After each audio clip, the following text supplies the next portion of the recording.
kasih. Nanti Mas Tanto, ini kan bukan pertanyaan, ini kan pernyataan ya. Jadi nanti Pak Rektor, Mas Tanto, Pak Muzamil khusus juga nanti akan menanggapinya ya.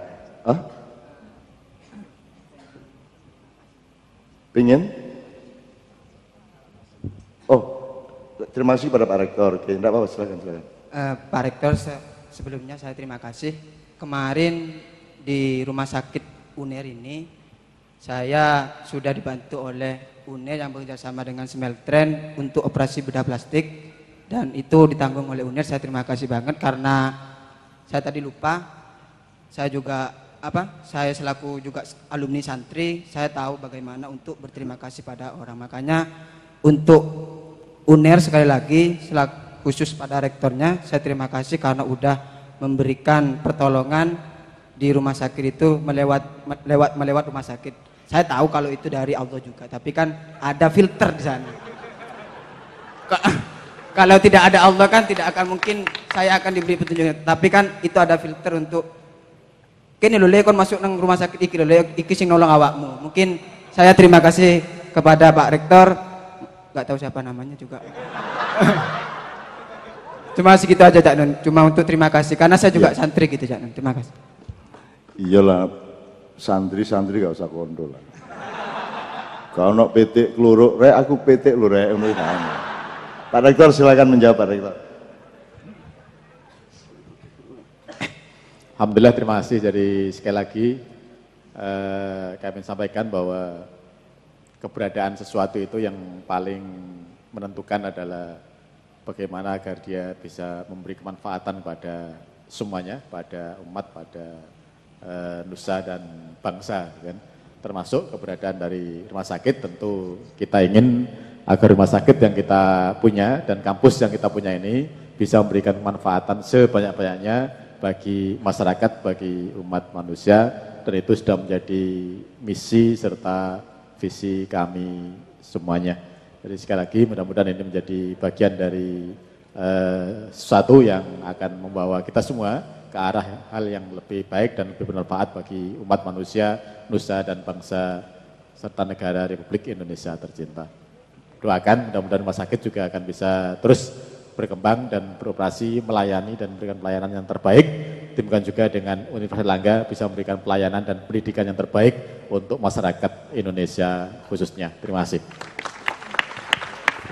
Sebelum saya kasih, saya sangat senang sekali dialektika, dialog dan perhubungan akhlak yang bagus, kasih sayang yang bagus antara Madura dengan Pak Rektor.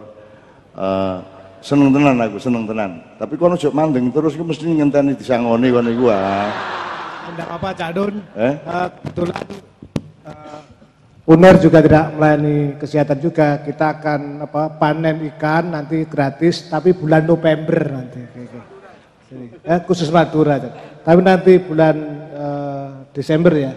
Desember kira-kira pas Anda pergi keluar kota kita panen rencana gitu. Saya nyicil sedikit ya, setelah itu Anda siap-siap. Jadi saya itu dari tadi tak pandeng-pandeng, Rektor sampean tak pandeng-pandeng. Aku ingin nih, suko itu duduk suko. Ngono lho. Maksud saya gini, aku iki duduk aku iki rek, aku iki mek ngaku, ngerti ra? Dadi ngene. Telo iku duduk telo dhek mek nelo. Presiden tuh mek meresiden, Semar iku mek nyemar, Bagong, Gareng, Metro. Urip ndek dunya iku mek metro. Aja rumah samu kon iku kon temenan. Wong asline kon gak ono lak ngono sih. Dadi karo Gusti Allah kon iku dikongkon metro, dikongkon di tengah metromu kon dikongkon meresiden, bupati, gubernur sak itu peran saja, tapi bukan jati diri. Jati dirimu itu Allah sendiri. Karena tidak ada yang selain Allah, yang lainnya itu hanya diada-adakan. Jadi jangan kamu gandoli habis-habisan jabat. Jadi beliau ini ngerektor ilu, gitu betul? Nanti ngerektor itu sedino gak 24 jam kok, gitu betul? Engkau sore-sore mulai ya wis duduk rektor, lanjut tenang. Jadi ngerektor pas jam kantor. Selebihnya beliau adalah beliau yang lebih substansial, yang lebih sejati. Dan tak delok iki ngerektor iki gak nemen-nemen. gak gaya terus nek wis rektor terus ngono iko. Gak. Iki ket nang tak delok-delok iki. Gak ono gaya rektor belas ini. Ya oleh gawe koplok barang kok ndek gerdu-gerdu iki lho ya. Dan saya bersyukur karena banyak rektor, banyak orang yang sebenarnya cuma ngerektor menyangka dirinya itu rektor adalah identitas utama, lebih penting dari manusianya, lebih penting dari hambanya, lebih penting dari khalifahnya, kan gitu.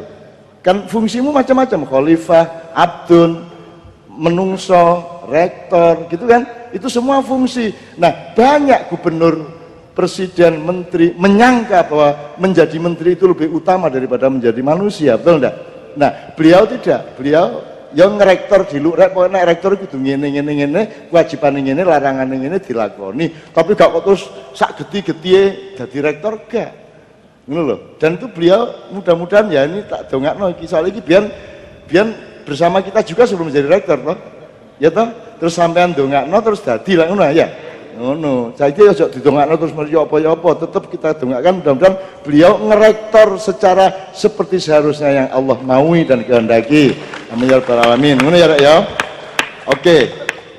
3 orang yang terakhir. Monggo Mas, silakan. Assalamualaikum warahmatullahi wabarakatuh. Kula saking SMK Daerah Sidoarjo ya. Ditanglet masalah pencabulan sing ditangletaken Mas. Ngatik ya Mas. Berdiri, iya. Nggih, Cak, masalah pencabulan niku mau sing salah reke mediane wong tuane napa pemimpine, Cak. Kan otomatis nek napa nom-nomane iku akhlake wis bejat kabeh lah nek dadi pemimpin lah otomatis tambah gak ngena, Cak. Nah, niku ya napa, Cak? Solusine. Tersun, Assalamualaikum warahmatullahi wabarakatuh. Oke, yang penting dari pertanyaan Anda harus maju 1 langkah bahwa gini loh, sampean nyedek ya arek wedok, gelem nyedek tak gak nyedek itu ana hubungannya karo pendidikan orang tua tak gak? Ana ya, ana hubungannya karo ngaji tak gak ngaji. Terus sampean karo wong tuwek ana hubungannya karo kiwa tengene tak gak? Lingkungan sosial tak gak? Ana. Ana hubungannya karo sekolahane tak gak? Ana hubungannya karo masjid tak gak? Terus ana hubungannya karo Pak Bupati tak gak? Pak Bupati kan yang mengendalikan dan memanage seluruh kehidupan di lokal kabupaten. Nah, ada nggak kabupaten yang tidak terkait dengan kehidupan provinsi, terus provinsi tidak terkait sama kehidupan nasional, dan adakah kehidupan nasional yang tidak terkait secara dialektis dengan kehidupan global? Gak ono toh. Jadi arek iku aja disalahno 100% mergo ana sebabe iku. Kok sampai dadi koyo ngono pacul dilebokno barang iku lho. Ya. Itu ana sebabe kabeh dan itu aku takon itu penyakit pribadi apa penyakit sosial? Sosial. Ada penyakit pribadinya juga tapi persentasenya harus kita cari. Ya, harus kita cari. Ini penyakit sosialnya yang menjadi sebab berapa persen yang berasal dari dirinya sendiri secara original berapa persen. Kalau tidak ada pembelajaran terhadap persentase itu sebab akibatnya, maka pasti solusinya akan salah. Disitulah fikih harus berkembang, disitulah fikih Muzamili harus terbit. Kan begitu kan? Ya bener ya. Dan aku seneng awakmu walah nek ndelok potongane gak mungkin takon ngono iku mang.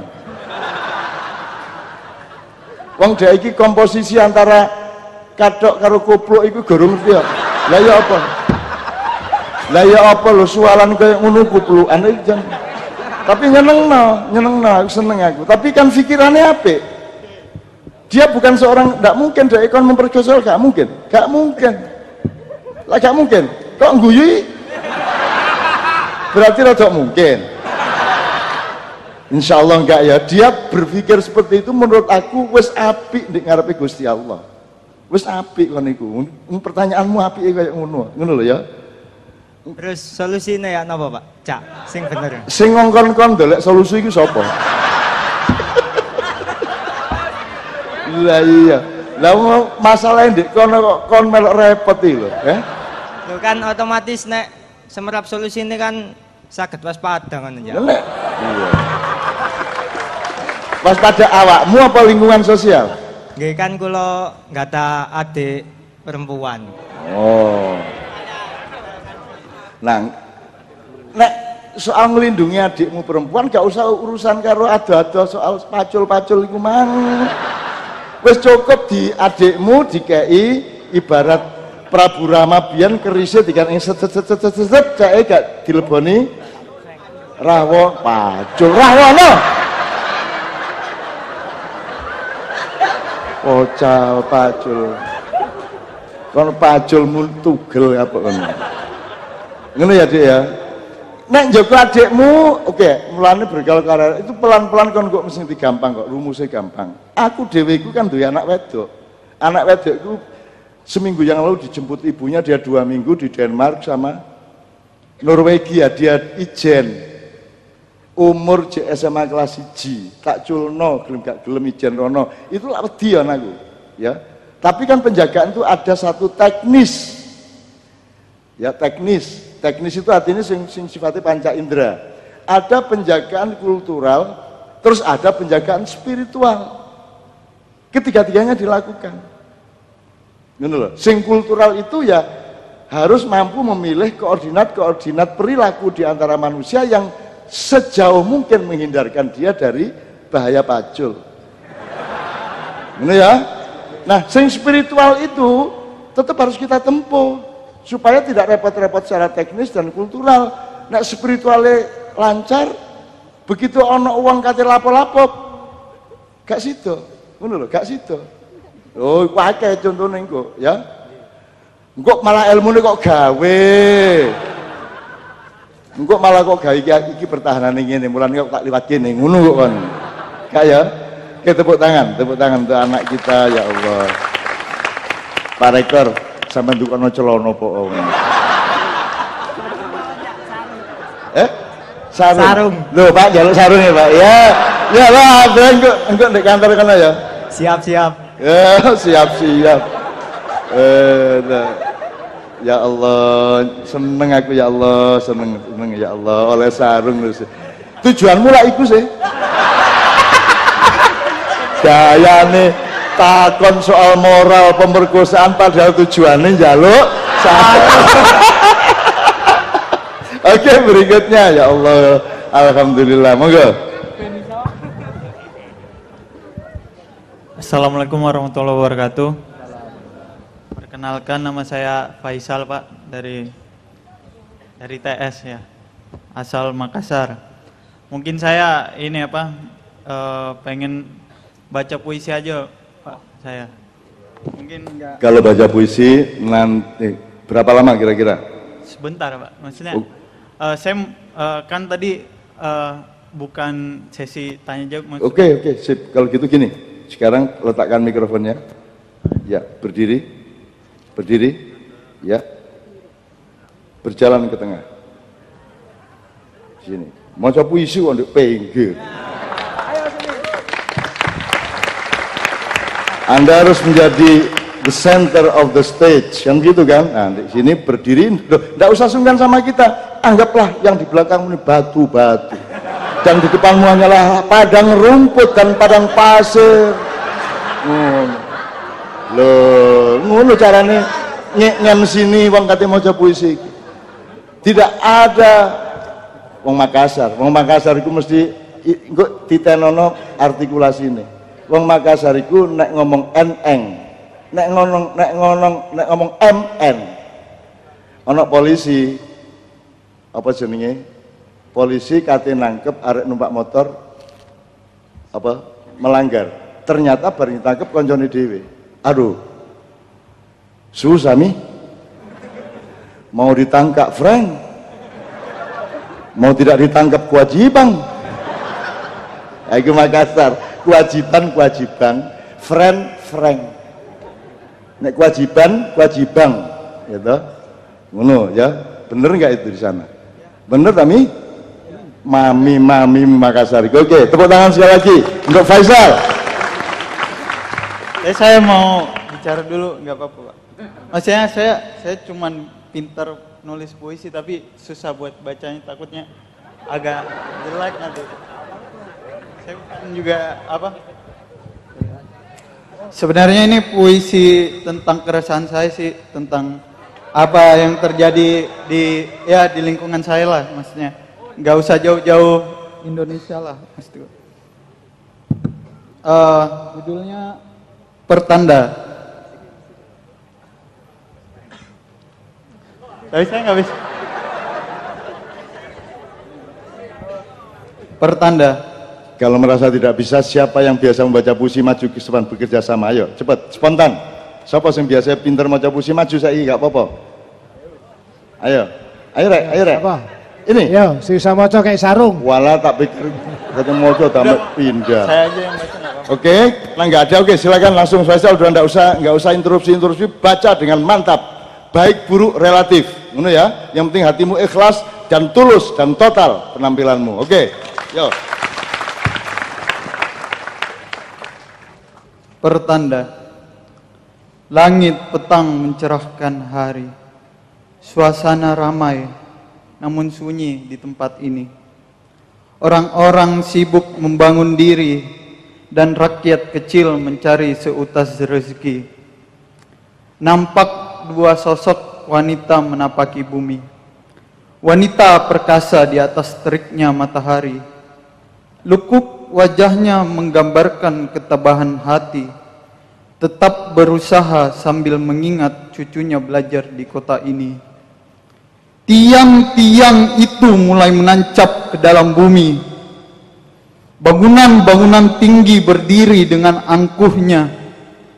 Pagar-pagar tinggi tidak cocok untuk berkehidupan sosial dan menguatlah persepsi si miskin dan si kaya. Ketika ilmu telah jauh dari amal, ketika pembangunan telah jauh dari kesejahteraan, ketika teknologi telah jauh dari budaya, ketika eksistensi telah jauh dari esensi sebenarnya. Apakah ini semua menjadi pertanda? Pertanda bahwa penindasan semakin merajalela, pertanda bahwa perbudakan telah berkembang bentuknya, dan pertanda bahwa hari akhir telah menampakkan wujudnya. Bagus. Saya mau apa? Dari puisi ini saya mau minta ditanggapi juga, Pak. Cari mau maca puisi tok. Gak njaluk diterbitno pisan. Ya Mas Tanto tanggapi Mas Tanto. Mas Tanto, tolong Mas Tanto. Ini kan awalnya 2-3 puisi menit. ini dari surat kan. Dia baca surat yang pertanda tangan di bawah ini ya. Dia kembali. Mas Tanto. Nanti apa minta nomor HP Cak Nun, tanggapan saya terlalu serius, nanti saya kirim lewat WA ya. Karena panjang nanti enggak. Tapi bagus, cuman yang terakhir terlalu patah hati ya. Ada tanda-tanda gitu terus harinya akhir gitu. Itu tipe mengeluh lah. Enggak, itu memang harus sedih sejak zaman dulu gitu ya kayak gini, tapi buntutnya tidak tanda-tanda hari akhir gitu. Kecuali hari akhirnya cuma untuk Anda sendiri terserah gitu loh.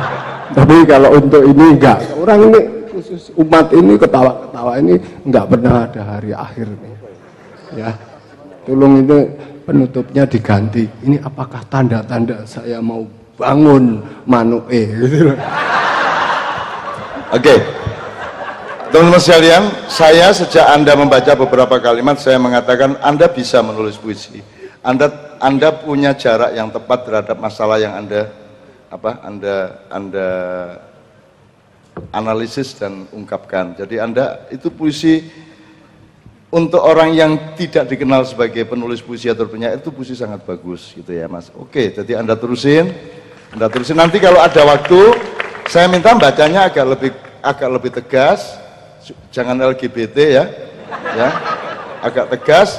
Saya sedang merencanakan, oke, bisa aja nanti ada satu puisi dibaca bersama Kiai Kanjeng musiknya, gitu ya. Ada sudah Kiai Kanjeng ini siap, wis arep opo wae siap, gitu ya. Apa mana dikai sarung situ-situ. Tapi bagus Mas Faisal, bagus. Oke, you continue, you go ahead ya. Oke. Anda bisa menulis puisi, cuman elaborasi dan esensialisasi setiap makna, terus pemilihan kata, kemudian agak detail terhadap naik turunnya nada, karena nada itu tidak harus suara, gitu ya. Itu Anda lebih pelajari lagi, lebih rasakan lagi. Tapi by the way, it's good. Waduh, bener. Isane ya Mas itu mangkal. Oke ya, Mas Faisal, silakan yang terakhir. 2 orang Mas ya, silakan Mas. Ya, oke, enggak apa-apa 2 orang. Silakan Mas. Berdiri saya kira supaya semua bisa melihat Mas.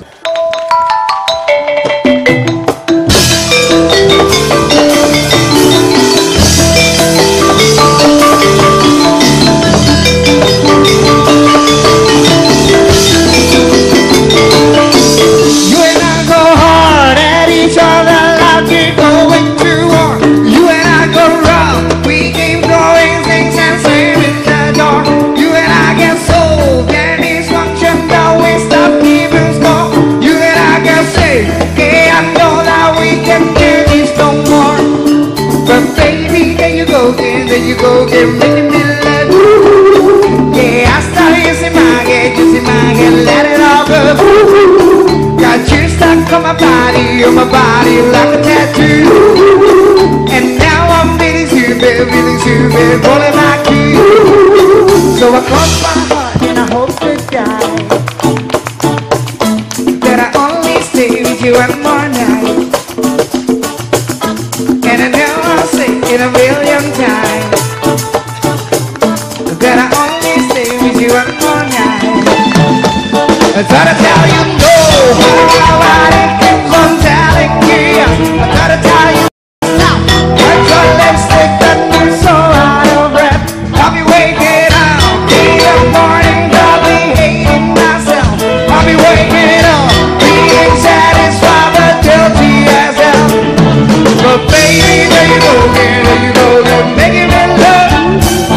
Yeah, I start using my head, let it all go. Got you stuck on my body like a tattoo. And now I'm feeling stupid, rolling like you. So I cross my heart and I hope to die that I only stay with you one more night. And I know I'll say in a million times that I only stay with you one more night. I'll say you go.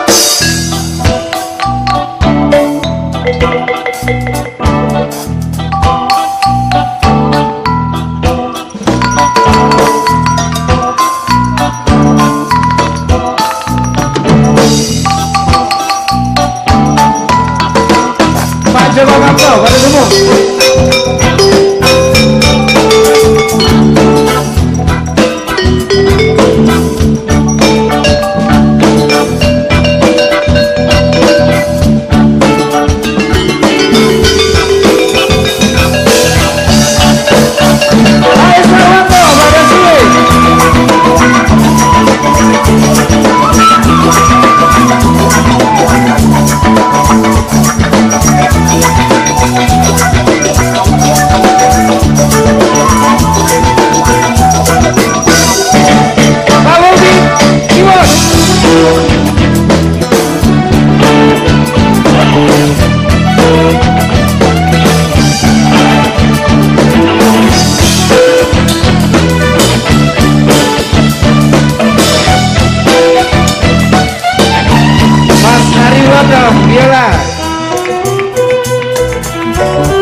Masjid, ngatek masjid.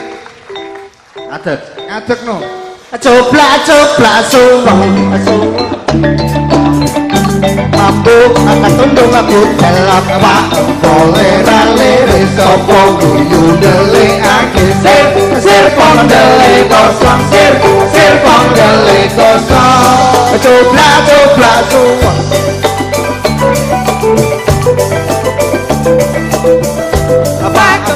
lere sapa guyu ndelikake sir pondele kosong sir pondele kosong. Tepuk tangan buat kebersamaan kita malam ini.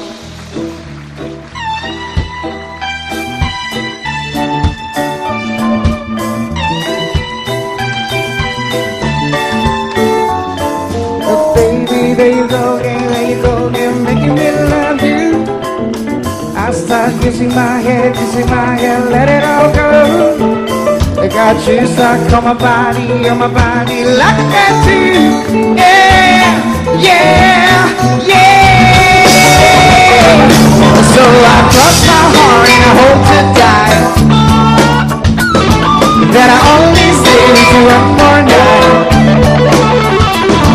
And I know I'll say it a million times that I only stay with you one more night. So I cross my heart and I hope to die that I only stay with you one more night. And I know I'll say it in a million times that I only stay with you one more night.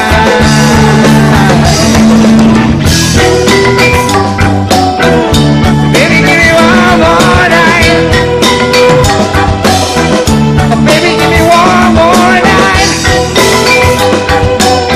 Yeah, baby, give me one more night. Baby, give me one more night. Hanyalah padamu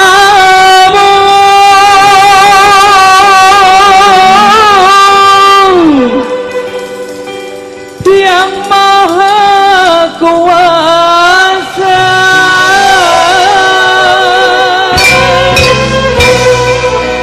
Ku minta kau sadarkan jiwaku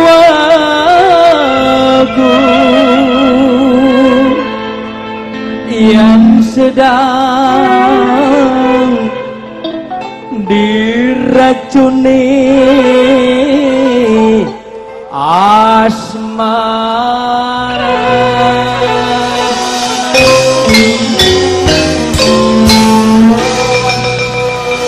Janganlah aku terayu, janganlah aku menggoda, tak sanggup ku menahan beban kasih asmara, beban kasih asmara. Janganlah aku dirayu, janganlah aku menggoda, tak sanggup ku menahan beban kasih asmara, beban kasih asmara.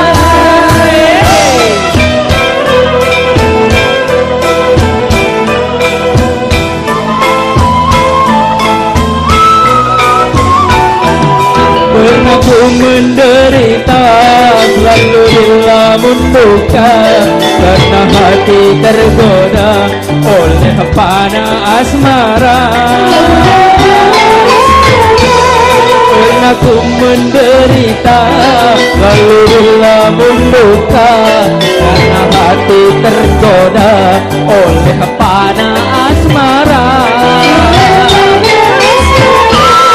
Hati menjadi balita karena pikiran tercurah selalu kepadanya. Apa yang telah ku alami jangan sampai kau ulangi, tak sanggup ku menahan beban kasih asmara, beban kasih asmara.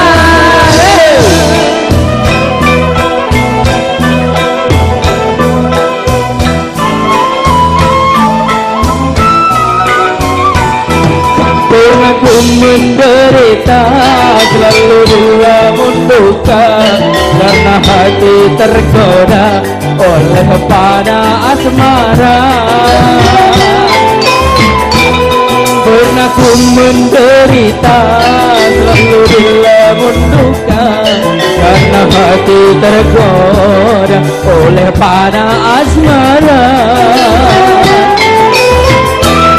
Hati menjadi gelisah karena pikiran terkurang selalu kepadanya.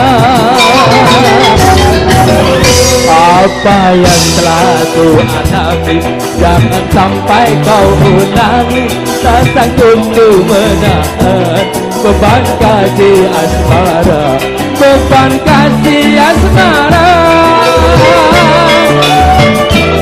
beban kasih asmara,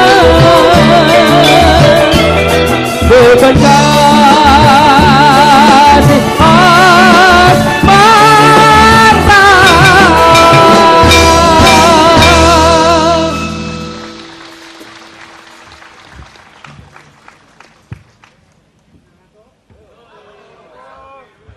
Sudah ngantuk? Pengen sarung? Sarung senengane. Pak Rektor, monggo dipun paringi kok sarung, dipun paringi tausiah untuk teman-teman kira-kira apa yang harus dilakukan. Matur nuwun tandurane utuh, ora ditek-itek. Seneng aku. Sesuk Jumatan karena besok peresmian di Masjid Urul Asmi di tempat kita. Sekali lagi tepuk tangan buat seluruh jamaah ini yang tidak minta sarung. Terima kasih. Allahumma sholli ala Muhammad. Alhamdulillah masih seger semua. Saya punya pertanyaan balik gitu. Sarungnya ini tanggal 3 insyaallah ya. Tanggal 3 dan ada ya. Jadi yang masih butuh sarung ini itu masnya yang tadi monggo kita siapkan sarung, enggak usah khawatir banyak sarung gitu. Saya punya pertanyaan yang nanti kalau bisa jawab akan dapat sarung ya. Kalau seandainya saudara semua sekarang itu diberi kebebasan untuk memilih, benar-benar bebas untuk memilih, untuk menjadi warga bangsa tertentu di dunia ini, kira-kira pilihan saudara-saudara Indonesia atau luar Indonesia? Indonesia atau luar Indonesia? Indonesia. Sudah selesai. Bagus. Oke, karena jawabannya tepat maka sarung bisa diambil di toko terdekat. Pak Muzammil sebagai Pak Tanto dulu, nanti baru Ketua Bangsa Madura.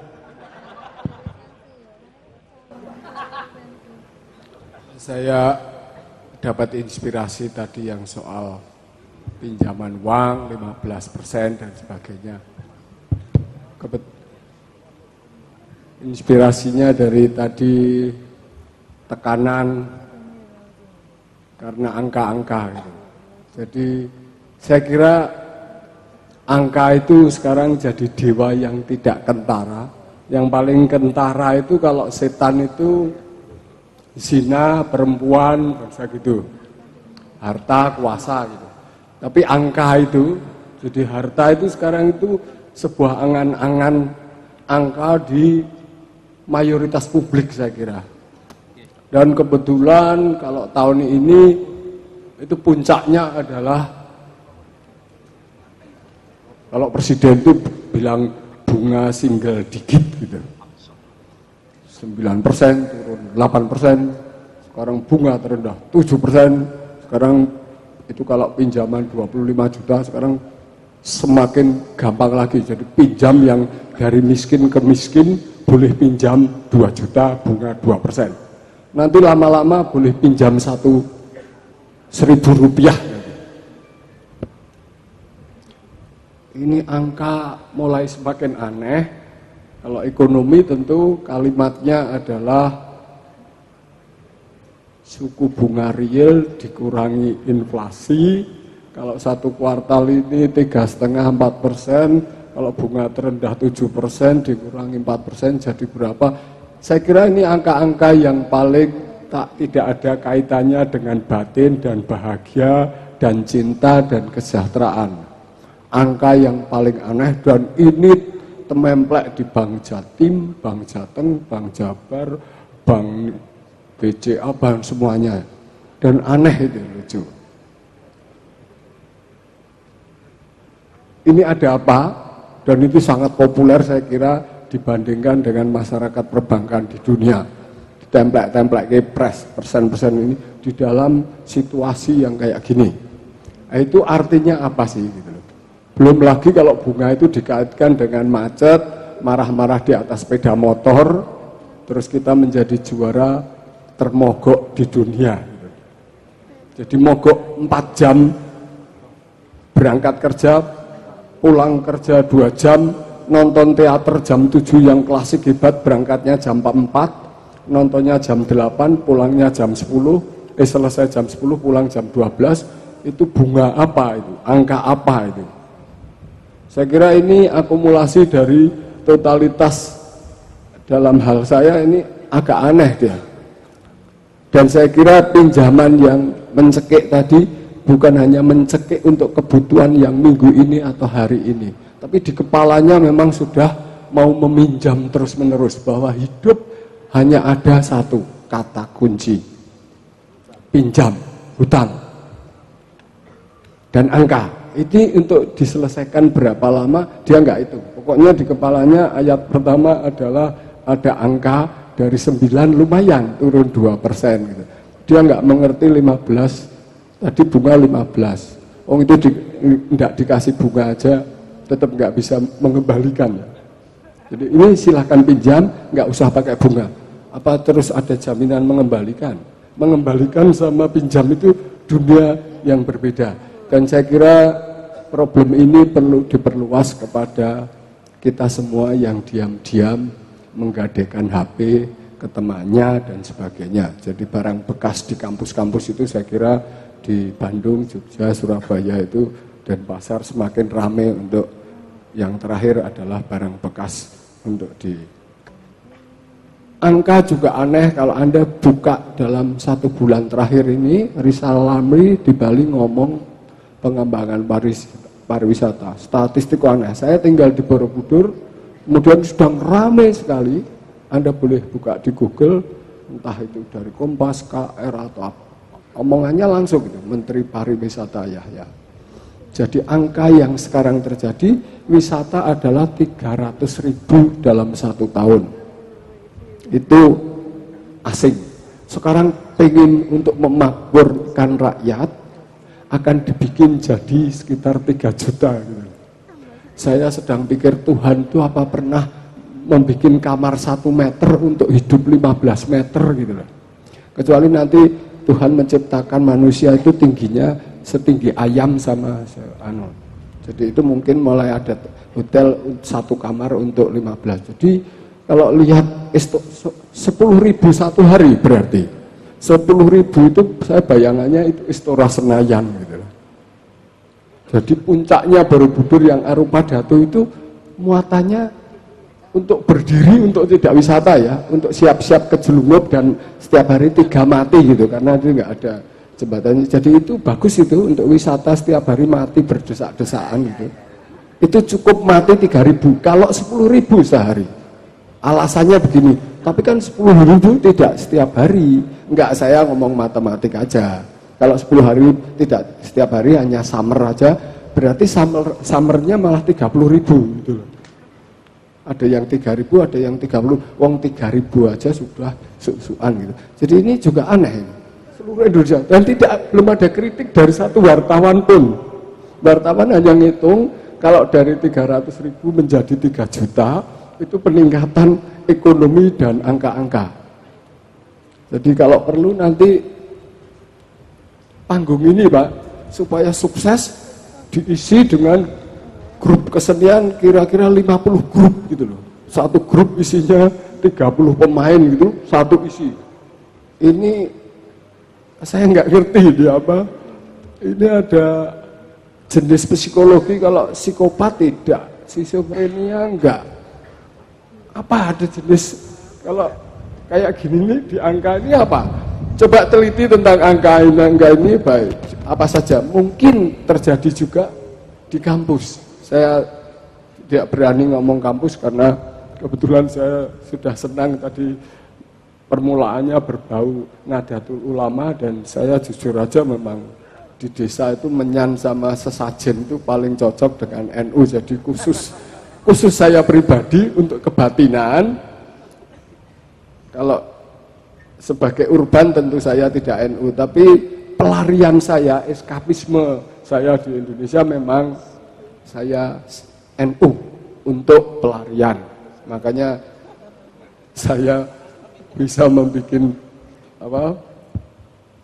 soreng banser, yang banser itu tak bikin jadi tidak terlalu galak. Itu waktu HUT Ansor ke 82 itu pertama kali banser tidak terlalu militer tapi menari dengan ritme agak sulit dan rumit.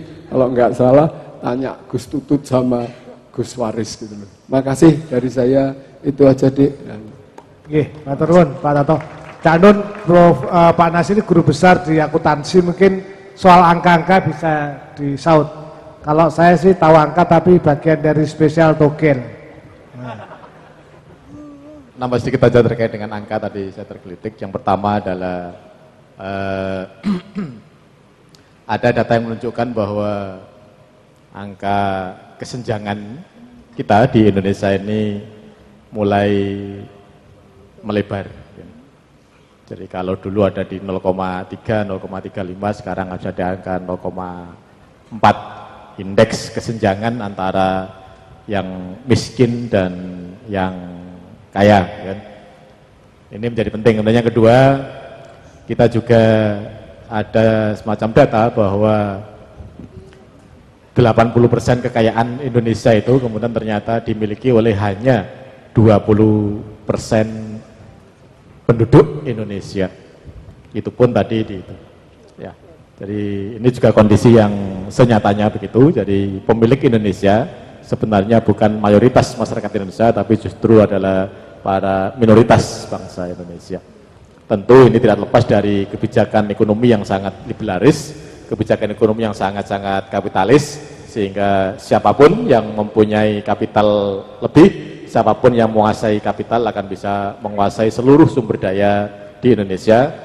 Untuk menguasai kekuasaan, untuk menjadi gubernur ya perlu modal, untuk menjadi DPR, DPRD dan seterusnya juga perlu modal, sehingga siapapun yang menguasai modal akan bisa menguasai, dan kemudian dalam bahasa kita bisa menjajah Indonesia kembali atas nama penguasaan modal dan pembangunan ekonomi. Tetapi dari kondisi seperti ini saya menjadi agak aneh gitu kan. Ternyata saudara semua menjawab pertanyaan saya tadi, kecintaan terhadap Indonesia masih luar biasa. Buktinya tidak ada satu suara pun yang kemudian tadi memilih untuk menjadi warga bangsa di luar Indonesia.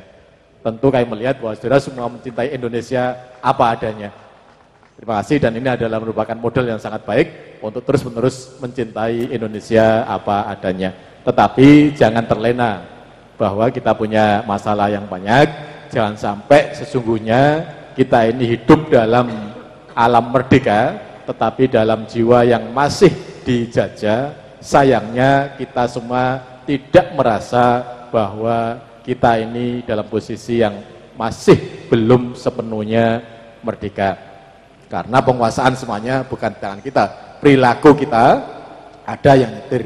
Ya, guru-guru kita ternyata adalah para pemilik modal. Kita mengenal Pak Suko sebagai dosen, tetapi sesungguhnya Pak Suko ini hanya berkontribusi sangat sedikit dalam kehidupan saudara semuanya. Yang justru banyak berkontribusi terhadap perilaku semuanya adalah para pemilik modal yang kemudian menguasai televisi, yang kemudian memberikan sinetron, yang kemudian bisa joget sedemikian rupa, dan kemudian saudara semua bisa terlena dengan jajahan-jajahan yang seperti itu. Seolah-olah merdeka, tetapi sesungguhnya tidak sepenuhnya merdeka. Saya sangat syukur karena saudara semua masih mencintai Indonesia apa adanya, dan ini merupakan bibit yang bagus untuk agar kita bisa tetap membangun Indonesia menjadi negara yang berkeadilan sosial bagi seluruh rakyat Indonesia. Mudah-mudahan kita semua akan bisa mengantarkan ke sana. Terima kasih. Terima kasih. Ternyata masih alop yupil Indonesia. Baik, sekarang kita tampilnya Bapak Presiden Bangsa. Menarik, monggo Pak Muzamil dulu, Canun. Sudah. Sampun, cekapnya. Assalamualaikum warahmatullahi wabarakatuh. Terima kasih Pak Suko, yang namanya Suko tapi orangnya tidak pernah Suko. Ini sparring partner di Bambang Wetan. Tadi apa ya, teman Madura ini barangkali yang perlu saya tanggapi. Pertama itu, ya kalau karena sampean bilangnya ada saya, kalau nggak ada saya mungkin bolehlah Madura sampean ilustrasikan sebagai kiblatnya Indonesia gitu ya. Tapi kalau ada saya kan nanti dianggap wah atasan sombong Madura gitu ya. Jadi mungkin Madura itu kan dikenal sebagai pulau apa? Pulau garam. Nah sudahlah, Madura jadilah garamnya Nusantara. Ya apa enggak?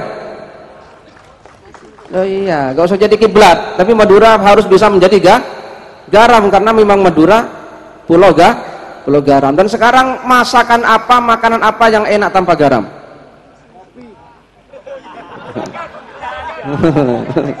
Makanan. Oh ya, tapi jadi Pak Suko suka makan kopi. Iya kan? Jadi mesti harus ada garamnya supaya enak. Jadi tanpa Madura Nusantara akan tawar Pak Suko. Hambar, tidak ada rasanya. Ya. Oleh karena itu Rasulullah itu pernah bersabda, al ulama ukal milhi, itu ya. Ulama itu seperti garam. Nah, itu ya. Maka kalau Ki Ahmad Siddiq dulu Rais Am PBNU berkata, jadi ulama jangan jadi ulama permin, itu Pak Suko. Jangan jadi ulama permin. Karena ulama itu gak boleh jadi permin. Ulama itu supaya menjadi garam. Nah, itu ya. Permin manisan itu Pak Suko. Walah permen. Ya Allah. Masa Surabaya tetangga Madura gak paham dialeknya orang Madura bagaimana? Sudah ada Suramadu kok. Jadi Madura saya kira bisa jadi permin, apa bisa jadi garamnya Nusantara.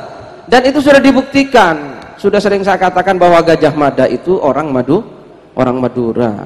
Karena sumpahnya palapa. Dan palapa itu pasti bahasa Madura, karena kalau bukan bahasa Madura lapa. Wes, gak usah perlu pengakuan lagi. Siapa tadi yang tanya itu ya? Itu sudah fakta sejarah. Gajah Mada itu orang Madura karena sumpahnya palapa. Wes kan? Kalau bukan Madura mesti sumpahnya lapa. Gitu. Oke ya, jadi mudah-mudahan Madura, karena ini Nusantara, ada Jawa, kata Roma Irama, ada Jawa, ada Sunda, ada Madura juga. Nah ini harus menjadi sebuah suguhan yang lezat, yang enak, dan itu tidak mungkin enak tanpa garam. Nah, jadi Jawa bisa berperan sebagai berasnya atau nasinya, mungkin Bali bisa sayurnya, dan macam-macam lah ya. Garamnya adalah Madura. Disitulah kita bersatu. Cuma hati-hati karena biasanya orang darah tinggi itu karena terlalu banyak garam. Jadi hati-hati ya, hati-hati. Cius ini hati-hati. Ini Pak Suko berkata begitu. Ini karena tidak pernah baca kitab kuning. Ini. Gitu. Di dalam kitab kuning diterangkan Pak Suko, kalau ingin sehat ya, tidak terkena stroke, darah tinggi, kencing manis, sebelum makan Anda samping doa ambil garam dimut dulu, setelah itu baru makan. Ini kata Sayyidina Ali bin Abi Thalib Pak Suko. Itu ya. Kalau sampai ingin sehat ikuti, kalau enggak ya enggak apa-apa Pak Suko. Ya. Tidak ada paksaan ini, gitu ya. Ya. Jadi makanan itu sebelum makan nasi atau apa, sampai sudah garamnya di sampingnya. Ambil pakai jarinya, dijilat. Itu insya Allah dalam kitab kuning yang Pak Suko gak pernah baca. Gitu. Ini garam. Oh ya, tadi ya saya kira itu masalah Madura ya, jadi garam gitu saja. Nah, terus tadi Pak Rektor itu memang kenapa ini apa? Mesti Indonesia, gitu, gak mungkin pilih yang lain. Dulu itu Pak Rektor pernah terjadi setelah perang Irak kedua itu tahun berapa itu? Apa? 92 ya, perang Irak kedua. Terus diadakan pertemuan militer seluruh dunia di Baghdad di Irak itu, gitu ya. Jadi ada militer dari Prancis, Inggris, semua termasuk Indonesia Pak Suko. Nah, pada saat konferensi militer di Baghdad itu, masing-masing tentara itu, sekelompok itu bikin kemah di sana, di padang pasir untuk konferensi itu. Nah, karena sana padang pasir terus dihantam oleh angin kencang, sehingga kemah-kemah itu, kemahnya militer Belanda diangkat oleh angin, cuas gitu, terangkat. Terus setelah itu Italia terangkat, Spanyol terangkat, sampai Amerika terangkat semua. Dan satu-satunya kemah yang tidak diangkat oleh angin itu Pak Tanto, kemahnya militer Indonesia. Bukan kemah apa? Indonesia. Indonesia ini bukan Madura, garamnya Indonesia itu. Gitu ya. Akhirnya ternyata yang tidak terangkat itu hanya kemahnya militer Indonesia Pak Suko. Akhirnya semua heran, ini kenapa kok Indonesia kok tidak terangkat sendirian? Akhirnya mereka rame-rame datang ke kemah itu. Ternyata mereka masuk, begitu masuk ternyata di dalam kemahnya itu ada sponsornya.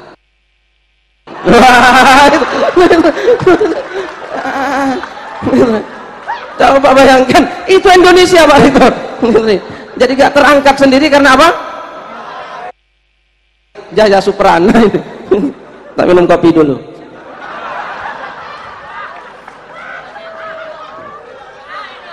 Oke ya, Indonesia kok. Ya. Bismillahirrahmanirrahim. Apalagi tadi sebentar. Sudah masalah Indonesia. Oh, masalah pendidikan ini penting ini. Penting pendidikan. Pertanyaan pertama ya. Ini hanya urun. Ini pakarnya beliau Ki Haji M. Ainun Najib. Ya. Kalau saya ya mari kembali kepada ini. Apa ya? Pendidikan itu bahasa Arab, Islam, dalam Islam loh, bukan bahasa, hanya Arab ini, tapi Islam gitu ya. Itu bahasa Arabnya tarbiyah, tarbiyah. Tarbiyah itu satu kata dengan riba tadi. Riba itu rentenir, itu riba. Gitu ya. Terus dari akar kata robbun itu satu, robbun, tarbiyah, terus riba. Mimper riba itu. Tapi ini satu kata. Ini hubungannya bagaimana ini? Ada hubungan, Pak Anu, Pak Tanto. Jadi ada rob, Allah itu rob. Terus proses mendidik itu dalam bahasa Arab tarbiyah. Maka kan menteri pendidikan itu tarbiyah, bukan menteri pengajaran. Terjemahnya pendidikan. Terus ada riba. Riba yang tadi berapa? 20 juta itu riba. Jadi ada apa? Bunga itu riba. Bagaimana? Saya jelaskan ya. Enggak khawatir, sepakat enggak kalau saya jelaskan? Nah, kita kira guyonan seperti tolak angin tadi. Ini enggak serius ini. Itu serius ini. Serius ini ya. Bukan tolak angin tadi. Tolak angin hanya untuk ya ngehibur Pak Suko supaya agak masuk angin. Ini Allah itu disebut siapa? Rob, ya, Rob. Nah, kenapa? Karena Allah itu tidak hanya mencipta manusia, tapi Allah itu bertanggung jawab untuk apa? Menumbuhkan ciptaannya ini, untuk apa? Merawat ciptaannya, untuk apa ya? Ya merawat, ngopeni, mupuk dan seterusnya sampai ini berbuah. Allah itu ngopeni. Maka Allah itu disebut Rabbul Alami, ya. Itu Allah, Rob. Maka sering salah di beberapa maaf bukan salah ya, mungkin ya beda ya. Rabbul Alamin disebut sing ngeratoni alam kabeh.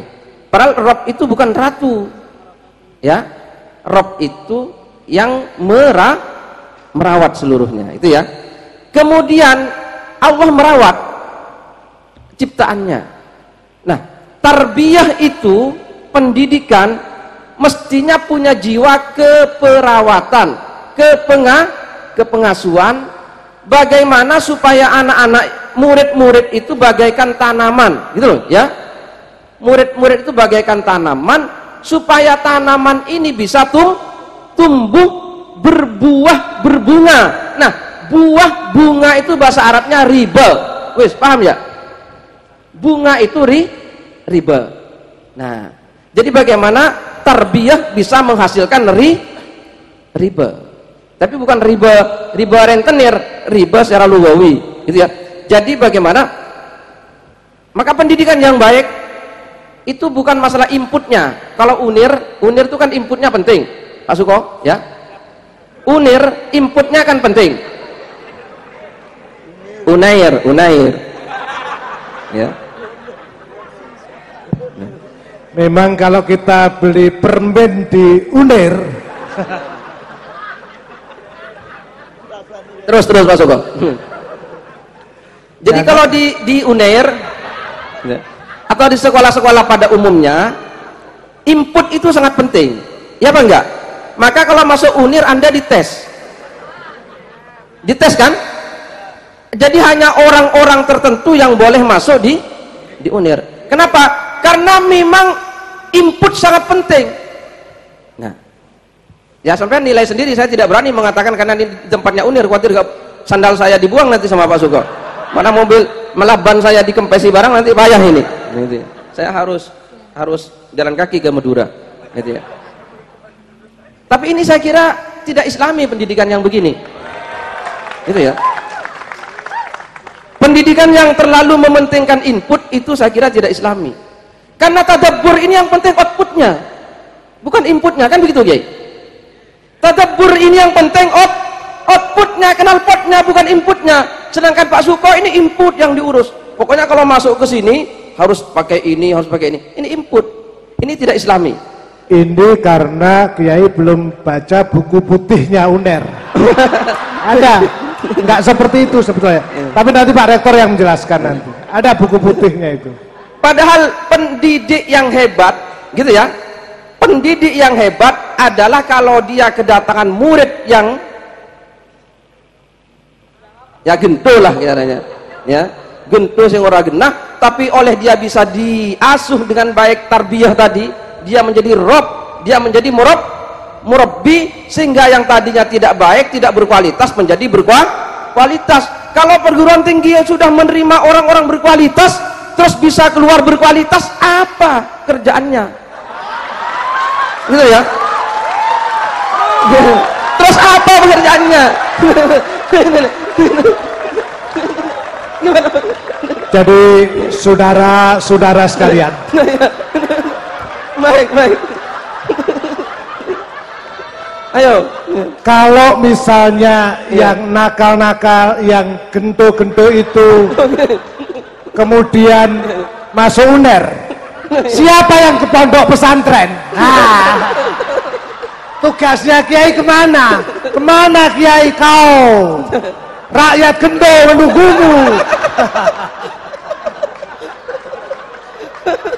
Jadi sudah dibagi-bagi, kalau yang kuning bagiannya Kiai, yang putih bagiannya UNIR. Nah, itu.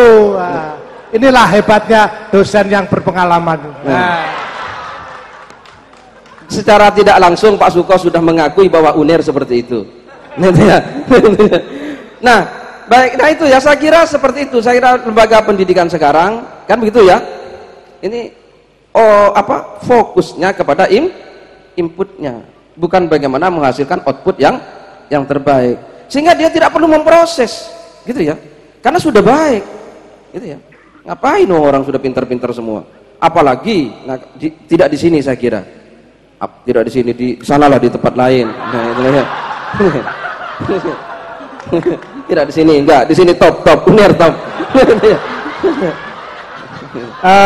Pak Kiai tadi mobilnya di sana atau di sana? Tepuk tangan buat Kiai kita, luar biasa. Sokip saya ini. Ya, itu saya kira Pak Suko ya. Itu ya teman-teman ya. Yang di guru-guru yang lain nggak usah niru dosen yang Pak Suko ini. Gitu ya. Ya, sudah gitu ya. Jadi tarbiyah, tarbiyah. Yang guru-guru mari tarbiyah murid-muridnya. Nggak usah nolak-nolak murid lah, gitu ya. Syekhona Khalil itu Bangkalan, gitu ya. Gitu ya.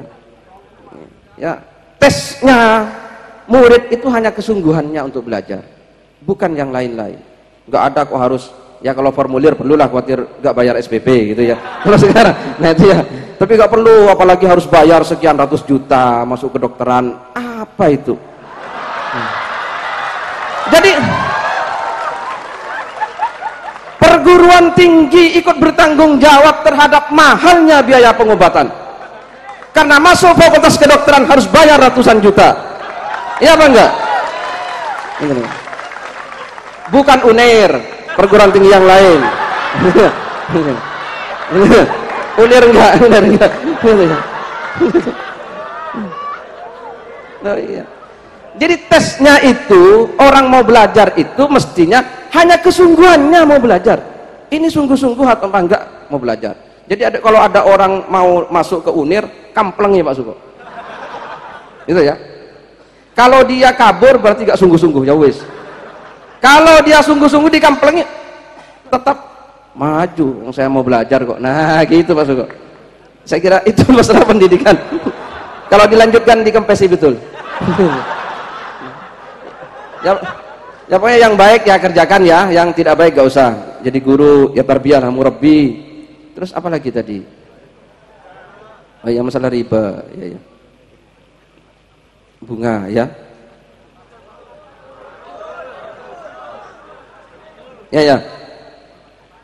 Ya masalah itu, kalau riba ini memang tidak bisa diselesaikan apa ya?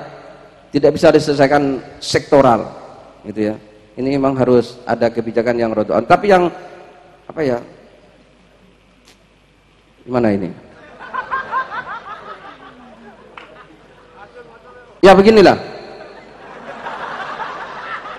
Saya mau bilang Pak Suko nanti marah lagi. Khawatir Pak Suko juga bagian dari rentenir. Ini apa ya? Ya ini begini, apa riba tadi, riba ya. Kalau bisa tolong dihindari, gitu ya. Kalau bisa dihindari kecuali darurat, gitu ya. Karena Al-Qur'an sudah jelas, yamhaqullahu riba wa yurbis shadaqat. Allah akan menghancurkan riba, dan Allah wa yurbi akan melipat gandakan sedekah. Maka kepada yang punya uang, yang banyak uangnya, berbanyaklah sedekah, gitu ya. Tapi saran khusus kepada yang tadi, kalau memang mau disita ya kasihkan saja, nggak usah repot-repot, gitu ya. Dunia itu hanya ada dua kemungkinan, gitu ya, ditinggalkan atau meninggalkan. Loh ya, sekarang Anda dipilih ditinggalkan dunia atau meninggalkan dunia. Sebelum disita, lungo disita, gitu. Lungo duluan, wes, sitau aku tak lungo. Nah gitu, karena dunia itu nanti sampai akan dikejar oleh dunia. Nah begitu, sudah. Kalau memang udah sita, ambil saja. Nggak saya pikir gitu. Rumah masih atap, apa langit sebagai, nah itu masih bisa itu Mas Imam itu. Masih bisa. Gak usah repot-repot dengan dunia lah, ya. Gak usah. Sudah, kalau mau disita suruh sita saja. Allah akan mengasih ganti yang lebih baik, ya. Insya Allah, yakin kepada Allah Subhanahu Wa Taala, gitu ya. Yakin karena sudah kebacut. Gak usah repot-repot, iya. Sudah suruh sita. Jadi bagi anda yang mau disita suruh sita saja, gitu ya. Anda akan diganti oleh Allah dengan yang, loh ya ini betul, ya betul. Ini ini kan hikmah, hikmah nanti, gitu ya. Nah terakhir ini, maka tadi, ya. Oh masalah pacul, ya itu seperti yang sudah disampaikan oleh beliau Cak Nun tadi, ini variabelnya banyak, gitu ya, tidak satu variabel. Maka hukum kebiri saya kira saya tidak setuju, gitu ya. Kalau itu dikebiri, ya mesak kere, itu dirabek ke. Itu ya. Kalau apa? Ya enggak, ya dihukum lah, dihukum. Cuma ada pelanggaran yang lebih berat dari itu dan itu tidak dikebiri, gitu loh ya. Itu tidak adil kalau orang terus dikebiri, sementara ada pelanggaran korupsi itu lebih berat daripada itu, gitu ya. Ya, boleh pelaku itu dikebiri asalkan koruptor dihukum lebih keras lagi daripada kebiri, begitu. Itu namanya jadi keadilan bukan hanya terhadap kejahatan seksual, tapi keadilan secara keseluruhan hukum itu. Jadi kalau boleh gitu saya kira tidak adil kalau ada orang yang itu kejahatan, maaf bukan berarti kita tidak simpati kepada kita semua sangat simpati gitu ya, tapi kejahatan yang lain harus dihukum yang lebih berat juga gitu kan. Terus apalagi sudah cukup ya? Enggak, terakhir hikmah ini kan tadi kita bagaimana bisa mendapatkan hikmah, ini hanya sumbangan. Jadi dari apa nanti sampai selesai dari beliau Kiai Haji Ainun Najib, sampean memang harus bisa ambil hikmahnya dari semua ini semua ya. Jangan hanya ambil ilmunya, tapi ambil hikmah yang sudah disampaikan. Ada knowledge, ada science, ilmu, ada hikmah. Hikmah itu lebih tinggi, wisdom. Tak kasih contoh ini. Nabi Muhammad itu coba bayangkan, itu hikmah loh. Pernah dengarkan cerita ketika orang Arab mau tengkar, mau perang gara-gara rebutan siapa yang mau menaruh Hajar Aswad di tempatnya itu? Pernah kan? Terus akhirnya siapa? Nabi Muhammad. Ketika kesempatan menaruh Hajar Aswad itu diberikan kepada Nabi Muhammad, apa yang dilakukan oleh beliau? Nah, kalau Pak Suko, wah, aku pemenangnya itu, pasti langsung merayakan itu, bahkan kalau perlu ngundang slang syukuran. Itu ya, karena sudah menang sebagai peletak Hajar Aswad. Nabi Muhammad apa yang dilakukan? Jangan sampai terjadi perpecahan. Memang dia berkorban, tidak populer, saya tidak apa-apa, bukan saya yang jadi pahlawan, nggak apa-apa. Beliau hamparkan surbannya, semua suku suruh pegang di sudut-sudutnya, angkat batu bersama-sama, baru batu itu ditaruh oleh beliau ke tempatnya Hajar Aswad. Itu hikmah, itu gak ada sekolahnya itu ya. Beliau bisa langsung punya keputusan seperti itu gak ada kuliahnya, divisi pol gak bisa. Itu hikmah. Gak mungkin Pak Suko pernah mengajarkan seperti itu, gak mungkin. Itu hikmah, paham ya? Itu hikmah beliau. Itu kok bisa dalam situasi seperti itu beliau keluarkan surban, ayo angkat bareng-bareng. Nah, itu hikmah. Cari seperti itu ya. Banyak kalau diceritakan, banyak, termasuk tadi yang banyak disampaikan oleh beliau. Ini saya mencatat beberapa hikmah tapi sudah lupa. Ya. Kayak mana Najib, nanti tak sampaikan kapan-kapan saja. Terima kasih. Ya. Sudah dicatat tapi lupa. Nggak apa-apa, memang kalau terlalu banyak garam dan pesantren ya begitu. Tapi saya harus meluruskan, terima kasih Pak Muzamil. Tadi contoh bagaimana ada santri yang berterima kasih kepada Pak Rektor karena ditolong oleh dokter UNER yang bermurah hati. Nah, malah kasih sarung juga tadi. Artinya isu-isu memang Pak Rektor juga mendengar, dan tugas saya untuk menjelaskan agar membuat semua menjadi cetak. Nah, sering Pak Suko kalau masuk UNER lewat belakang bisa lewat jojoran itu belakang itu bisa.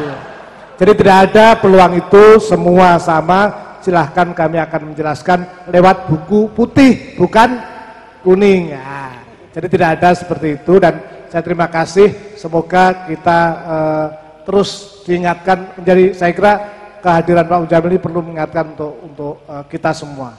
Yang penting kita tetap semangat dengan selalu makan permen tadi yang saya biar bisa masuk UNER tadi. Makasih Pak Muzamil, dan monggo Cak Nun kira-kira dilambari. Ini orang-orang hebat, semua mau jadi bupati, jadi wali kota, jadi anggota dewan, jadi menteri, terserah Anda, tapi masa depan ada di tangan Anda semua. Oke, sebelum Anda jadi pejabat, sebelum Anda jadi menteri, sebelum Anda jadi pemimpin, selama Anda masih belum menjadi itu semua, saya mohon dengan sangat Anda belajar menjadi rakyat. Karena kedaulatan tidak di tangan pemimpin, tidak di tangan presiden, tidak di tangan trias politika. Kedaulatan ada di tangan rakyat. Jadi Anda harus belajar jadi rakyat. Dan saya itu sampai hari ini tetap menjadi rakyat karena saya belajar menjadi rakyat.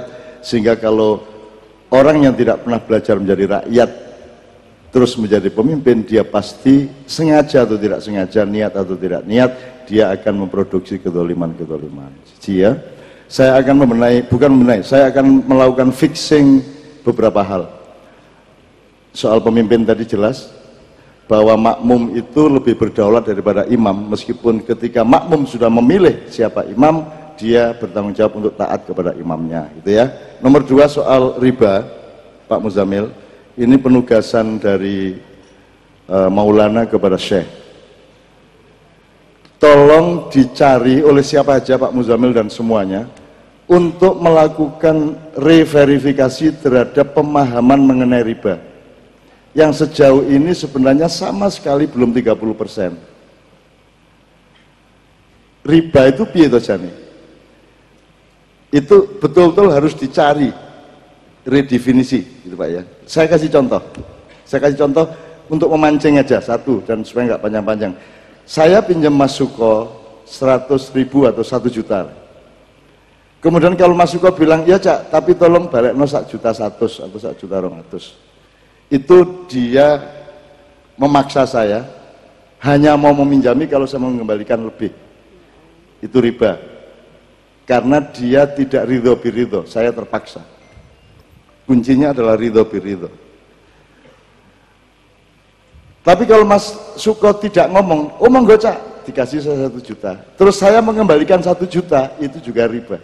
Karena saya tidak berterima kasih kepada dia. Saya tidak bersyukur kepada Allah bahwa ada saudara saya Suko yang meminjami saya 1 juta, kemudian saya juga mengembalikannya hanya 1 juta. Saya tidak menghormati dan tidak menghargai bantuan dia. Maka saya akan bersyukur dan saya mengembalikan tidak hanya 1 juta, bisa 1.100.000, bisa 1 juta plus souvenir, bisa 1 juta plus apapun saja yang bentuknya merupakan ekspresi dari rasa syukur saya. Kalau Anda pinjam 1 juta dan mengembalikan hanya 1 juta saja, itu berarti Anda adalah orang yang tidak bersyukur dan tidak tahu terima kasih. Gitu ya. Ini dilema satu sama lain. Jadi yang riba itu tidak mesti bahwa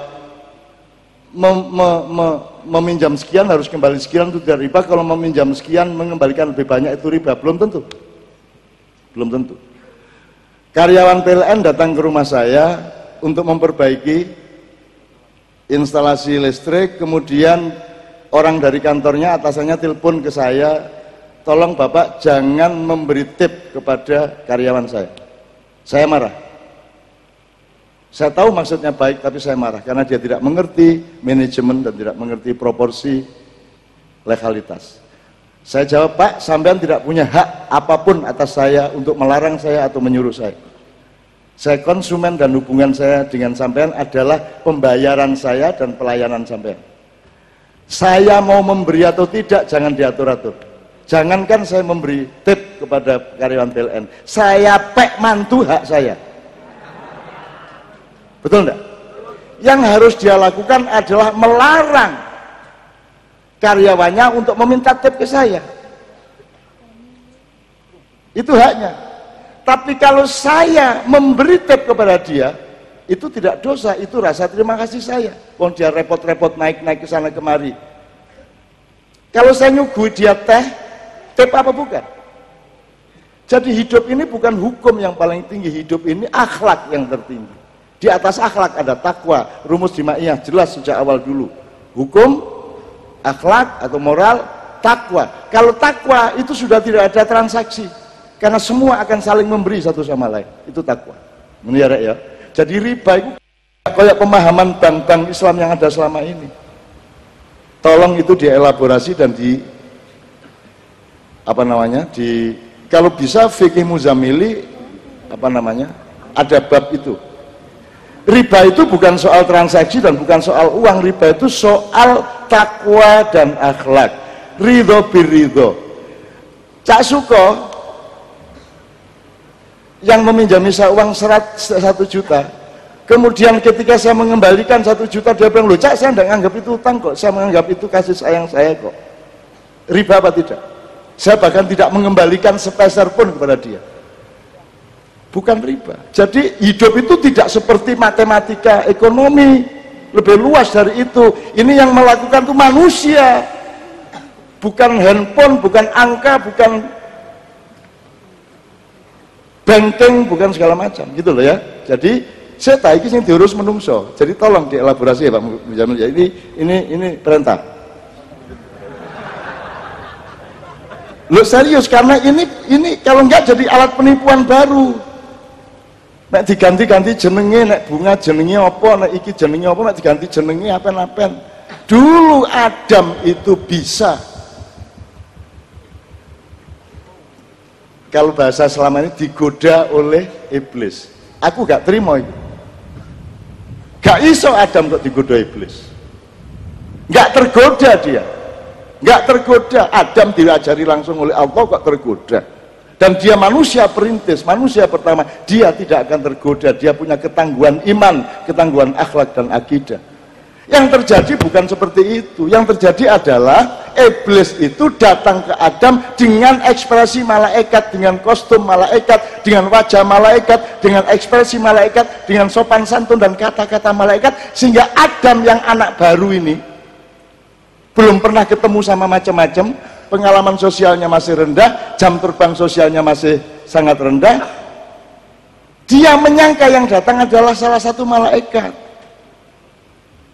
Dan yang dia tunjukkan ke pohon itu yang disebut pohon larangan. Saya ingin nyatakan sama Anda, di surga tidak ada larangan.